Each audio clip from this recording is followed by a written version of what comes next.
펜션이라고 다 같은 펜션일까요? 그건 아니겠죠. 저마다의 성격이 다릅니다. 문제는 펜션을 바라보는 시각 자체에 있죠. 풀빌라나 스파 펜션, 감성숙소 같은 말들은 펜션의 성격을 가리키는 말들이 아닙니다. 그저 겉으로 보이는 특징을 규정짓는 미사여구일 뿐이죠.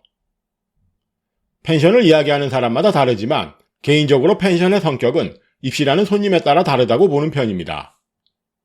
좀 더 정확히는 손님의 성격과 숫자죠. 펜션의 설계가 입실 인원을 기준으로 삼아야 하는 이유도 판매 효율 때문입니다.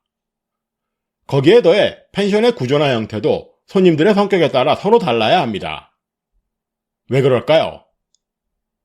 우리는 지난 영상에서 기획설계의 3가지 기준을 알아보았습니다. 시설이나 서비스가 설계에 영향을 미친다는 건 당연한 말처럼 들리죠. 하지만 입실 기준 인원은 다릅니다. 용어 자체도 낯설지만 인원 숫자와 설계가 무슨 상관인지 아리송하죠. 그래서 이번 영상에서는 입실 기준 인원이 펜션 사업과 설계에 미치는 영향을 조금 더 자세히 다뤄볼까 합니다. 오늘 영상도 펜션 창업에 매우 중요한 개념이니 끝까지 시청하셨으면 좋겠습니다. 그럼 지금 바로 시작하겠습니다. 판매 효율이라는 말을 풀이하면 2가지 의미로 해석할 수 있습니다. 가장 먼저 떠오르는 게 예약할 확률이고 그 다음은 수익성입니다. 펜션 사업의 성패는 비수기 주중 예약률에 달려있죠. 모두가 어느 정도 방을 채우는 주말이나 여름 성수기 매출이 펜션을 꾸려가는 기본 바탕이라면 실제로 남는 돈은 비수기 주중 매출이라고 볼 수 있습니다. 다들 불황을 부르짖지만 여전히 새로 문을 여는 펜션이 많은 이유도 여기에 있습니다. 주말이나 여름 휴가철만 반짝 벌어도 제법 짭짤한 수입을 거두죠.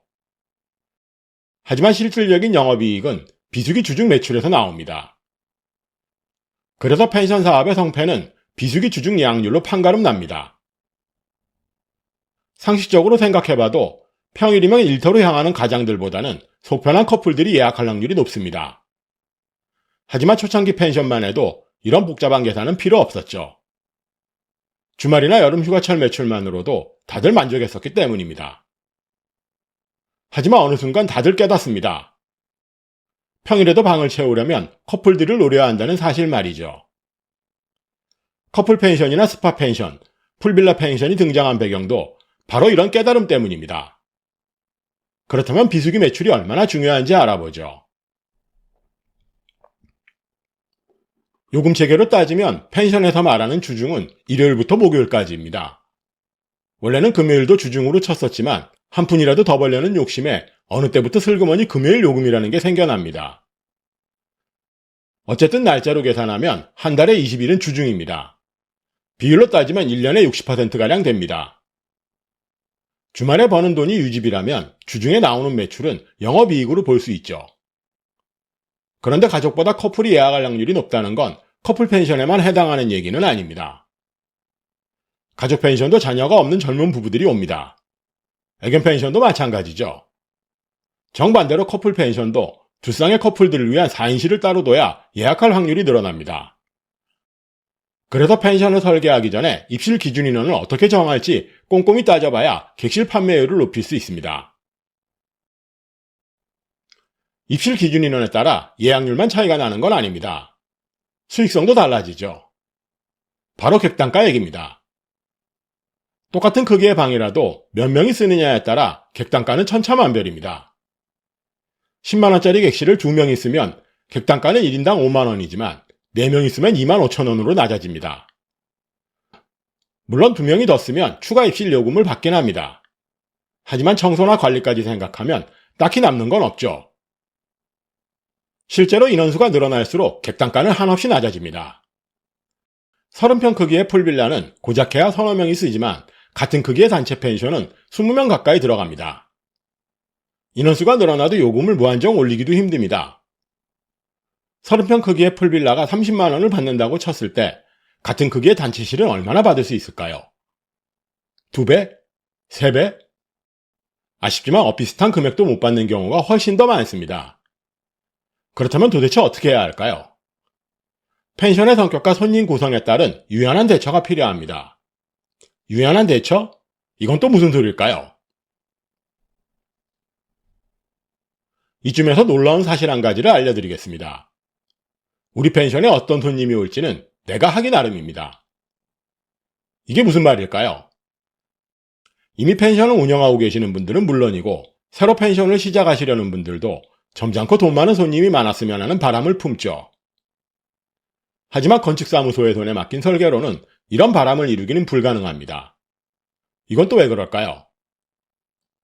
점잖고 돈 많은 손님을 오게 만들려면 그런 손님들이 원하는 펜션을 만들어야 합니다.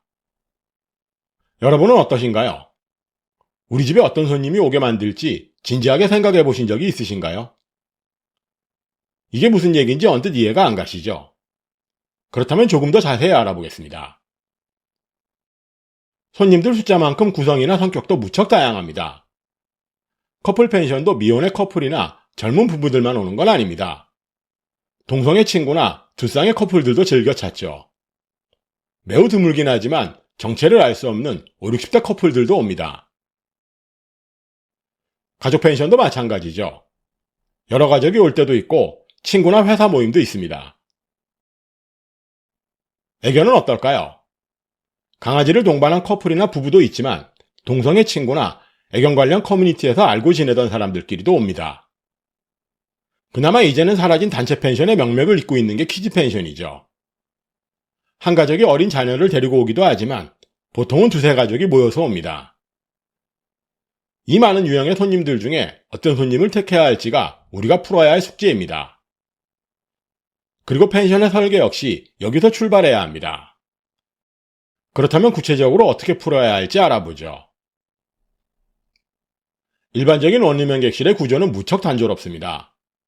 침대 하나, 식탁이 전부죠. 입실 기준 인원이 기본 2명에 최대 4명까지라면 일행 중 2명은 바닥에서 잠을 자야 합니다. 물론 싼 맛에 예약하는 사람도 있겠지만 요즘 분위기로 볼 때 원활한 객실 판매를 기대하긴 힘들죠. 그렇다면 4인실은 어떻게 설계해야 할까요? 건축사무소에 가족실을 설계해달라고 말하면 침실 2개, 욕실 하나가 있는 연립주택 스타일을 가장 많이 그립니다. 평면도상으로는 언뜻 감이 오지 않지만 고리타분하기 그지없는 구조죠. 하지만 설계를 의뢰하는 쪽도 마땅한 대안은 없습니다. 기껏해야 인테리어에 신경을 쓰자며 마음을 다잡죠. 그런데 이쯤에서 우리 모두 다 함께 고민해보죠. 4명의 객실을 쓸 때 과연 침실을 따로 둬야 할까요? 물론 두 쌍의 남녀 커플이라면 당연하겠죠. 하지만 가족끼리 굳이 방을 따로 쓸 이유가 있을까요? 어차피 하룻밤만 자고 가면 그만인데 말입니다. 심지어 두 쌍의 커플들도 마찬가지 아닐까요? 차라리 침실을 없앤 자리에 일행들이 오붓하게 즐길 수 있는 공간을 만드는 게 훨씬 낫지 않을까요? 바로 이런 식으로 말이죠. 제일 먼저 불필요한 벽을 얼어 개방감이 큰 원룸형 객실을 만듭니다. 욕실을 뒤로 밀어 공간을 더욱 넓게 쓰는 방법도 있죠. 침실이 있던 자리에 실내 노천탕과 바닥보다 낮은 거실 공간을 만들면 훨씬 다채로운 객실을 만들 수 있죠. 테라스나 발코니에 풀장까지 만들면 지루하기 짝이 없던 객실이 요즘 유행하는 감성숙소 컨셉으로 바뀝니다. 물론 여기에도 만만치 않은 반론이 있겠죠. 침대를 나란히 두면 불편하지 않냐부터 옷을 갈아입을 땐 어떻게 하느냐까지 다양합니다. 여러분 생각은 어떠신가요? 날마다 부대끼며 살아가는 일반 주택이라면 어림없겠지만 고작 하룻밤을 보내는 펜션이라면 괜찮지 않을까요? 그리고 여기서 중요한 포인트 하나를 발견할 수 있습니다. 앞에서 얘기한 판매 효율을 떠올려보죠. 아마 이런 식의 구조를 싫어하는 손님들도 있겠지만 무언가 색다른 공간을 원하는 사람은 훨씬 더 많습니다. 그렇다면 어느 쪽이 예약할 확률이 높을까요? 당연히 후자죠. 수익성도 마찬가지입니다. 색다른 공간을 만들다 보면 입실 인원을 마구 늘리기도 힘듭니다. 그래서 굳이 애를 쓰지 않아도 객단가는 자연스레 높아지죠.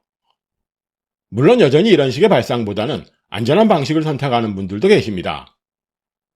하지만 안전한 방식 자체가 뻔하디 뻔한 구조의 객실이 될 수밖에 없다는 점도 고민해봐야 합니다. 어떠신가요? 결국 여러분의 선택에 따라 판매 효율은 얼마든지 달라질 수 있다는 사실을 기억하시면 좋겠습니다. 오늘도 긴 영상 시청해주셔서 대단히 감사합니다. 지금까지 펜션 프로젝트 팀 로직이었습니다.